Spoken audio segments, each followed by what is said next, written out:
கிறிஸ்துவுக்குள் பிரியமானவர்களே, கர்த்தரும் இரட்சகருமாய் இயேசு கிறிஸ்துவின் ஈடிய நாமத்தினாலே உங்கள் யாவருக்கும் என் அன்பின் வாழ்த்துக்கள் தெரிவித்துக் கொள்கிறேன். தேவன் அருளிய அப்பம் பிரேயர் மினிஸ்ட்ரி சேனல் மூலியமாக உங்களோடு சந்திப்பதில் மிகுந்த மகிழ்ச்சி அடைகிறேன். தினம்தோறும் இரவு நேரத்திலே பரிசுத்த வேதாந்தத்திலிருந்து ஒரு பகுதி நாம் தியானித்து நம்முடைய குடும்ப பாதுகாப்பிற்காக நாம் ஜெபித்து வருகிறோம்.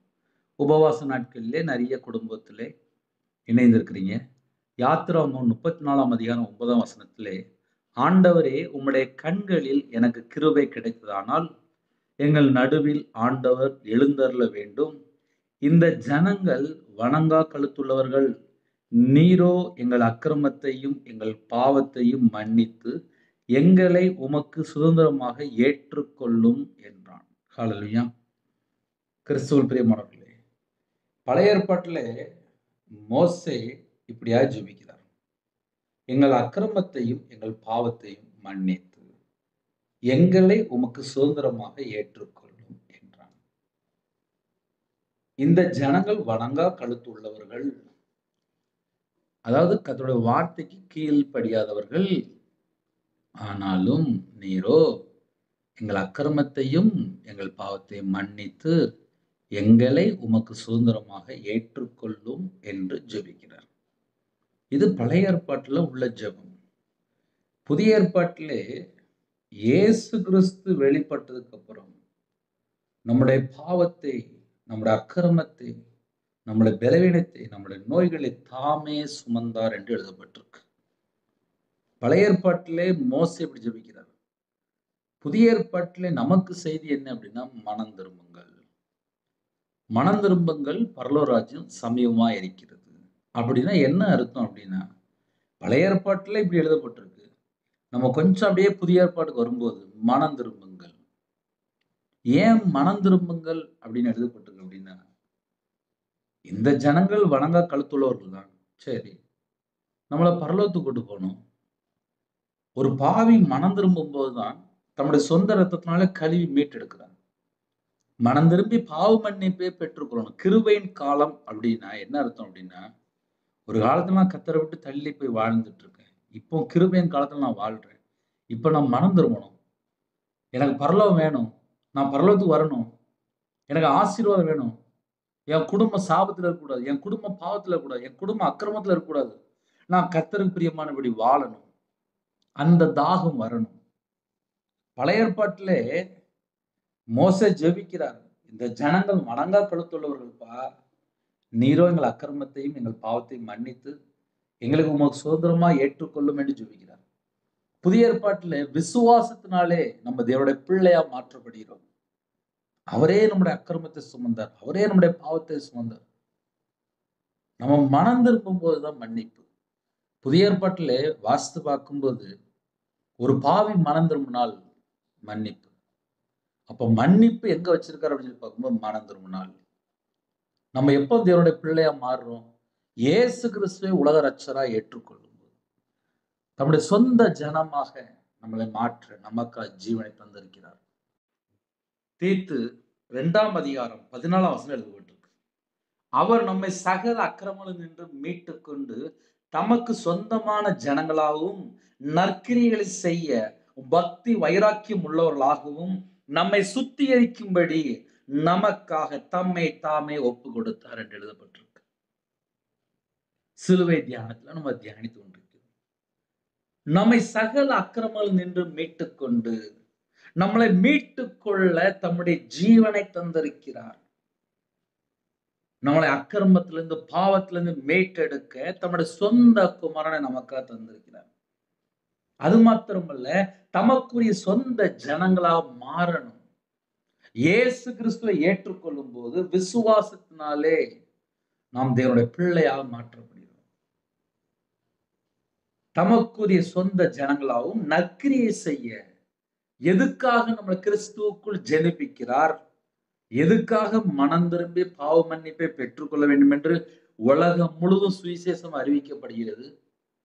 இயேசு கிறிஸ்து ராஜா சொந்த இரட்சகராய் ஏற்றுக்கொண்ட பின்பு மனம் திரும்பி பாவ மன்னிப்பை பெற்றுக்கொண்டு பரிசுத்த ஆவியை பெற்றுக்கொண்டு நற்கிரியை செய்ய வேண்டும், நன்மை செய்ய வேண்டும், அபிஷேகம் பண்ணப்பட வேண்டும், தேவனோட மகிமையினாலே, தேவனோட கிருபையினாலே, தேவனோட வல்லமையினாலே நிரப்பப்படணும். புது அபிஷேகம் நமக்கு தருவார். எப்போ? கர்த்தர் பக்கம் மனம் திரும்பும்போது. மனம் திரும்பும்போது தான் பாவ மன்னிப்பு. ஆனால் பழைய ஏற்பாட்டிலே மோசே பக்தன் ஜெபிக்கிறார். எப்படி ஜெபிக்கிறார்? இந்த ஜனங்கள் வணங்கா கழுத்துள்ளவர்கள். நீரோ எங்கள் அக்கிரமத்தையும் எங்கள் பாவத்தையும் மன்னித்து எங்களை உமக்கு சுதந்திரமாய் ஏற்றுக்கொள்ளோம் என்று ஜெபிக்கிறார். இப்போ என் வாழ்க்கையில உள்ள ஒரு காரியத்தை சொல்றேன். அது உங்களுக்கு ரொம்ப பிரயோஜனமா இருக்கும். எப்படி அப்படின்னா, நான் வியாபாரத்துல இருந்தேன்.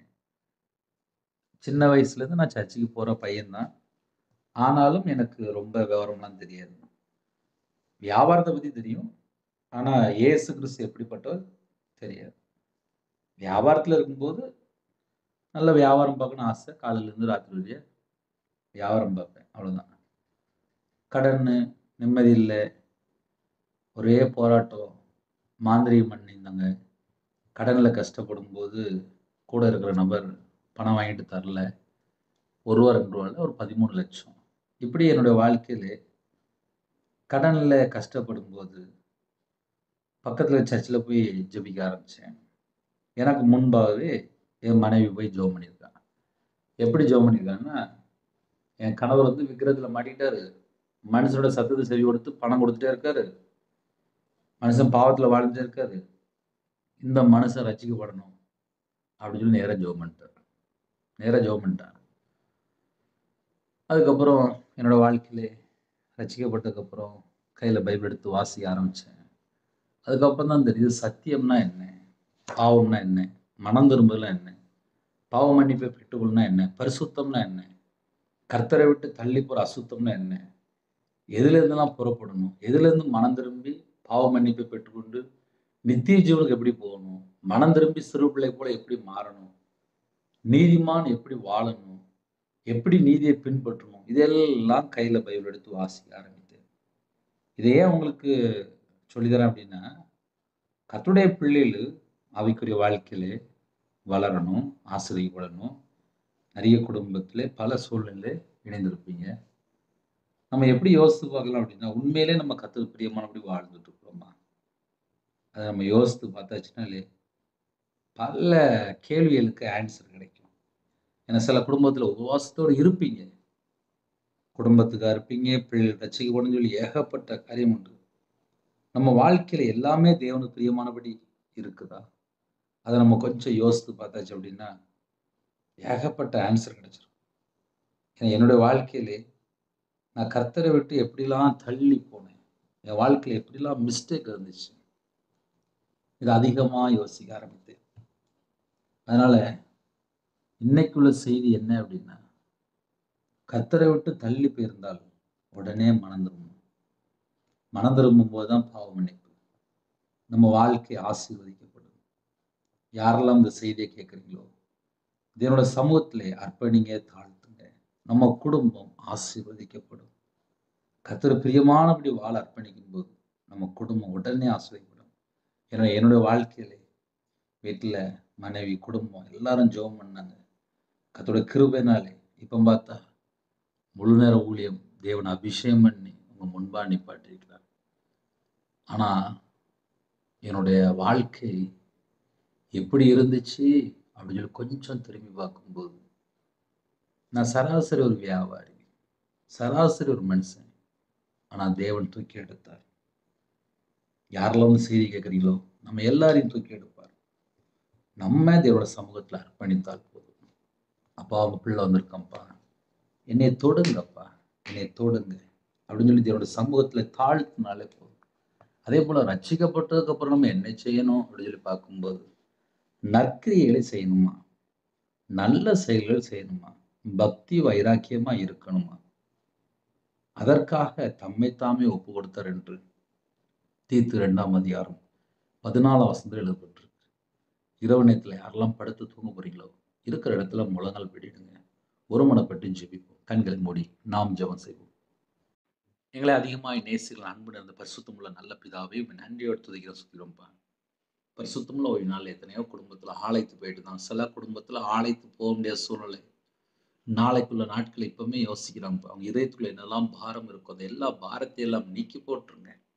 அவங்களோட வேதனை, துக்கம், கண்ணீர் எல்லாவற்றையும் மாற்றிருங்க. உபவாசத்தோடு இருக்காங்க. குடும்பம் ரட்சிக்கப்படணும். தேசத்துக்குள்ள எழுப்புதல் வரணும். உபவாச நாட்கள்ல கர்த்தர் பக்கம் முழுசா நாங்க மனம் திரும்பி இருக்கணும். எங்களோட வாழ்க்கையில கர்த்தரை விட்டு தள்ளிப்போன என்னென்ன காரியம் இருக்கோ, அந்த எல்லா குறைகள், குற்றங்கள் எல்லாவற்றையும் மன்னித்து எங்களை பரிசுத்தப்படுத்தி, அப்பா விசேஷமா உங்க பிள்ளைகள ஆசீர்வதிங்கப்பா. இரவு நேரத்துல டியூட்டில இருக்காங்க, பஸ்ல போறவங்க, கார்ல போறவங்க, ட்ரெயின்ல போறவங்க, ஃப்ளைட்ல போறவங்க எல்லா குடும்பத்துக்கும் கர்த்தருடைய கரம் பிள்ளைகளோடு கூட இருக்கட்டும்.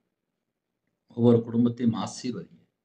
யாரெல்லாம் இதயத்துக்குள்ள வேதனையோடு, துக்கத்தோடு இருக்கிறாங்களோ, இந்த துக்கத்தை எல்லாம் நீக்கி போட்டுருங்கப்பா. நீக்கி போட்டுருங்க. ஒவ்வொரு குடும்பத்தையும் பிரத்யட்சமா ஆசீர்வதிங்க. எத்தனையோ குடும்பத்திலே நிம்மதி இல்லாம இருக்காங்கப்பா. உங்க பிள்ளைகளை கர்த்தர் பாருங்க. இந்த நாளிலும் ஜெபிக்கிற குடும்பம் இயேசு கிறிஸ்துவின் இரத்தத்தினால், இயேசு கிறிஸ்து நாமத்தினால் ஆசீர்வதிக்கப்படட்டும். ஆசீர்வதிக்கப்படட்டும். ஆசீர்வதிக்கப்படட்டும். ஆசீர்வதிக்கப்படட்டும். எல்லா குடும்பத்துக்கும் கர்த்தர் கூட இந்த ஆசீர்வதிங்க. இந்த மாசத்துல என்னென்ன தேவை இருக்கோ, அந்த எல்லா தேவைகளெல்லாம் கர்த்தர் கூட சந்திங்க. உபவாச நாட்களில் உம்முடைய பாதத்திலே காத்திருந்து, உபவாசத்தோட காத்திருந்து தேவனுடைய நன்மைகளை பெற்றுக்கொள்ளணும்ப்பா. ஆசீர்வாதங்களை பெற்றுக்கொள்ளணும்ப்பா. கிருபைகளை பெற்றுக்கொள்ளணும்ப்பா. அந்த கடைசி காலத்துல கர்த்தருக்காக பக்தி வைராக்கியமா வாழணும்ப்பா. நற்கிரியை செய்ற பிள்ளைகளா இருக்கணும்ப்பா. கர்த்தர் கிருபை செய்யுங்கப்பா. கர்த்தர் கிருபை செய்யுங்கப்பா. கர்த்தர் கிருபை செய்யுங்கப்பா. ஜெபிக்கிற குடும்பத்தை கர்த்தர் ஆசீர்வதிங்கப்பா. உங்க பிள்ளைகளோட வாழ்க்கையில என்னெல்லாம் குறைகள், குற்றங்கள் இருக்கோ எல்லாவற்றையும் மன்னித்து பரிசுத்தப்படுத்தி ஆசீர்வதிங்கப்பா. பரிசுத்தப்படுத்தி ஆசீர்வதிங்கப்பா. மன்னித்து ஆசீர்வதிங்கப்பா. மன்னித்து ஆசீர்வதிங்கப்பா. என் தேவன் மனம் வரணும். எல்லா குடும்பத்தையும் கர்த்தர் பொறுப்படுத்துங்க. விசேஷமா நைட் நேரத்துல படுத்து தூங்க போறாங்க. எங்க வீட்டுக்குள்ள இயேசு கிறிஸ்து ராஜா நீ தங்கி இருக்கணும்ப்பா. உங்களோட இரத்த கொட்டைக்குள்ள வேல் அடைத்து மூடி மறைத்து பாதுகாத்துக் கொள்ளுங்க. ஒவ்வொரு குடும்பத்துக்குள்ளயும் தேவ சமாதானம் வேணும்ப்பா. வீட்டுள்ள தரித்திரம், பஞ்சம், கஷ்டம், பிரச்சனை, வறுமை எல்லாம் நீக்கி போட்டுருங்க. யாரெல்லாம் பலவீனத்தோடு படுத்த படுக்கையில எந்தெந்த இடத்துல ஹாஸ்பிட்டல், அவசர சிகிச்சையில, ஐசியூ வார்டுல, எம்ஆர் ஸ்கேன் இன்னுமா யாரெல்லாம் அவசரத்துல அப்பா ஜெபித்து கொண்டிருக்காங்களோ, அவங்களுடைய கண்ணீரை துடைத்து அப்பா உம்முடைய ஜீவனை கடலுங்க ராஜா. தீர்காயுசு கடலுங்க ராஜா. பரிபூர்ணமான சுகம் தாங்கப்பா. உம்முடைய தழும்புல கரத்தினால தொட்டு சுகமாக்கி தாங்கப்பா. எங்களோட அக்கிரமம், எங்களுடைய பாவத்தை எல்லாம் மன்னித்து தொட்டு அப்பா சுகமாக்கி தாங்க. பூரண சுகம் தாங்க. கடன் பிரச்சனைக்கு ஒரு முடிவு கொண்டு வாங்க. குடும்பத்துக்குள்ள தேவ சமாதானம் நிரப்பு ராஜா. ஹாஸ்டல்ல இருக்காங்க, ஹோம்ல இருக்காங்க, முதியோர்களும் ஜெபிக்கிறாங்க ராஜா. எல்லா குடும்பத்தையும் கர்த்தர் சந்திங்க. எல்லா குடும்பத்தையும் கர்த்தர் சந்திங்க. இரவு பகலுமா ஜெபிக்கிறாங்க. விசேஷமா யாரெல்லாம் தாழ்த்துவோம் அந்த பிள்ளைகளோட வாழ்க்கையில என்னென்ன தேவைகள் இருக்கோ எல்லா தேவைகளெல்லாம் கர்த்தர் சந்திங்கப்பா. உபவாச நாட்களை ஆசீர்வதித்து தாங்க. நிறைய குடும்பத்துல பேரன் பேத்தி நல்லா இருக்கணும், குடும்பம் நல்லா இருக்குன்னு சொல்லி ஜெபிக்கிறாங்கப்பா. கணவர் நல்லா இருக்கணும். சில குடும்பத்துல அப்பா ரட்சிக்கப்படாம இருக்காங்க, விக்கிர பாவத்துல இருக்காங்கப்பா. அந்த குடும்பம்லாம் ரட்சிக்கப்படணும்ப்பா. சில குடும்பத்துல விபச்சார அடிமை, மதுபான அடிமை, போதை காரியங்கள், கஞ்சா பழக்கம், சில குடும்பத்துல கோர்ட்டு கேஸ், டைவர்ஸ் சொல்லி பல உபத்திரத்து நடுவில் ஜெபிக்கிறோம். அந்த குடும்பத்தை கர்த்தர் மீட்டெடுங்க. அந்த வீட்டுல மக்கிரீசர் எல்லாம் வானமல்ல பொல்லா சகல சத்துருலாம் இயேசு கிறிஸ்து ரத்தத்தினால இயேசு நாமத்தை சுட்டு எரிக்கப்படட்டும் ராஜா. எல்லா அந்தகார கிரியெல்லாம் இயேசு கிறிஸ்து ரத்தத்தினாலே இயேசு கிறிஸ்து நாமத்தை சுட்டு எரிக்கப்படட்டும்ப்பா. ஒவ்வொரு குடும்பத்தை கர்த்தர் ஆசீர்வதிங்க. கர்த்தர் ஆசீர்வதிங்க. கர்த்தர் ஆசீர்வதிங்க. ஜெபிக்கிற எல்லா குடும்பத்தையும் கர்த்தர் ஆசீர்வதிங்க. தேவனருளே அப்போ மினிஸ்டர் மூலியமா இணைந்திருக்கிற எல்லா குடும்பமும் இயேசு கிறிஸ்து ரத்தத்தினால் இயேசு கிறிஸ்து நாமத்தினால் ஆசீர்வதி ராஜா. நைட் டியூட்டில யாரெல்லாம் இருக்கிறாங்களோ, அந்த பிள்ளைகளுக்கு பாதுகாப்பு தாங்க. டிரைவிங் லைன்ல இருக்க எல்லா குடும்பத்துக்கும் பாதுகாப்பு தாங்க. கர்ப்பத்தணியா ஜெபிக்கிறேன். கர்த்தர் மனம் இருங்க. மாசமா இருக்காங்க. தாய் பிள்ளையும் மாசுறீங்க. டெலிவரி பண்றாங்க. பரம வைத்தியர் கூட இருங்கப்பா. யாரெல்லாம் யூடியூப் மூலியமா தேவன் அருளியா அப்ப மினிஸ்டர் மூலியமா யாரெல்லாம் இணைந்திருக்காங்களோ, நாங்க எல்லாரும் ஜீவ புஸ்தகத்துல எழுதப்படணும்ப்பா. ஆட்டுக்குட்டியான வருகையில அப்பா ஆட்டுக்குட்டியான புஸ்தகத்துல எழுதப்படணும்ப்பா. கர்த்தருடைய வருகையில நாங்க காணப்படணும்ப்பா. எங்க எல்லாருடைய வாழ்க்கையிலே அப்பா விசேஷமா என்னென்ன குறைகள் இருக்கோ எல்லாவற்றையும் மன்னித்து கல்வாரி அன்பினால் நிரப்புங்கப்பா. உம்முடைய தழும்புல கரங்களால் தொட்டு சுகமாக்கி தாங்க. தொட்டு சுகமாக்கி தாங்க. தொட்டு சுகமாக்கி தாங்க ராஜா. எல்லா குடும்பத்தையும் கர்த்தர் தொடுங்க. எல்லா குடும்பத்தையும் கர்த்தர் தொடுங்கப்பா. யாரெல்லாம் விசேஷமா அர்ப்பணிக்கிறாங்களோ அந்த எல்லா குடும்பமும் இயேசு கிறிஸ்து இரத்தத்தினாலே இயேசு கிறிஸ்து நாமத்தினால் ஆசீர்வதிக்கப்படட்டும். இணைந்திருக்கிற எல்லா குடும்பத்தையும் கர்த்தர் பொறுப்படுத்துங்க. கர்த்தர் பொறுப்படுத்துங்க. உங்க பாதங்களை தாழ்த்த முடியும். எல்லாருடைய தேவையில கர்த்தர் சந்திங்க ராஜா. வேலை இல்லாம இருக்காங்க. நல்ல ஒரு வேலையை தாங்கப்பா. உபவாச நாட்கள்ல காத்திருக்காங்கப்பா. எப்படி எப்படிலாம் நாங்க வாழணும், எந்தெந்த காரியத்திலலாம் மனம் திரும்பணும், பரலோகத்துக்கு போறதுக்கு அப்பா விசேஷமா எங்களோட வாழ்க்கையில என்னெல்லாம் குறை இருக்கோ அந்த எல்லா குறைகளையும் நீக்கி போட்டுருங்கப்பா.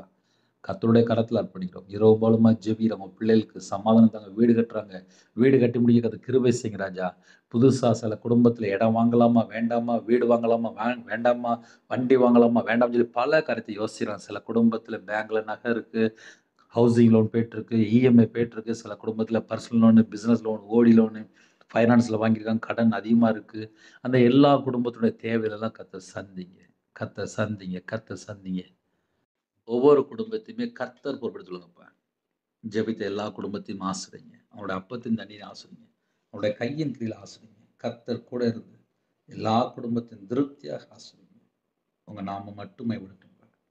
யாரெல்லாம் ஜெபித்தாங்களோ எல்லா குடும்பத்தையும் பரிபூர்ணமாக ஆசீர்வதித்து பழுகி பெருக கர்த்தர் கிருபை செய்யுங்க. உங்கள் கரத்தில் தாழ்த்தி அர்ப்பணிக்கும் துதி கன மகிமையெல்லாம் ஒருகே செலுத்தும் இயேசு கிறிஸ்துவின் பிதாவே ஆமென். தேவனுக்கே மகிமையுள்ளதாக. கர்த்தர் தாமே உங்களை உங்கள் குடும்பத்தின் சகல கர்த்தரும் சம்பூர்ண திருப்தியாக கர்த்தர் கூட பரிபூர்ணமாக ஆசீர்வதிப்பாராக ஆமென்.